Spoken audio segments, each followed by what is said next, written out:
Philippines, Manila. At sa ngalan po ng ating pong Panginoong Hesus, sa ngalan ng Harvest Army Christian Church International, kami po ay libre nagbabahagi ng salita ng ating pong Panginoong Hesus. At wala po itong bayad at walang hihingi ng kapalit. Ang tanging nais lamang po ng Diyos sa oras na ito.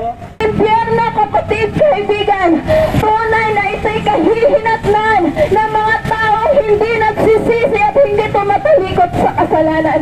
Hindi po biro, kapatid, kaibigan, ng impyerno kung bakit nagsakripisyo si Jesus sa kanyang buhay. Dahil talangin sa ating pong Panginoon na kapag tayo ay nakakaranas ng problema. Pero sinasabi ko po sa mga oras na ito na ang Diyos, kapatid, kaibigan, sa kanya po nagmula ang lahat ng bagay. Pangangaral nito ay inumpisan po ito sa kapahayagan ni Propeta Isaias.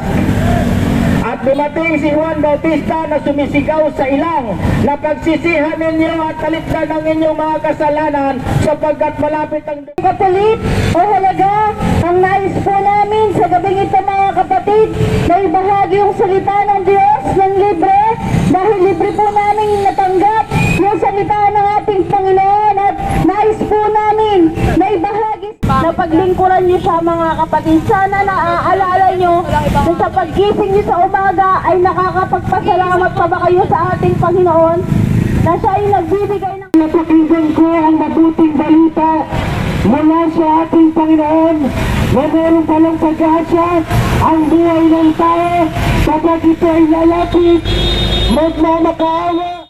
Ngunit voluntaryo po kami na naririto po sa kalsada sa pampublikong lugar upang pagsigawan po ang kadakilaan ng Diyos sa bawat isa po sa ating mga kapatid dahil ayaw po namin maging makasarili sa pag-ibig ng Panginoon na inilagay po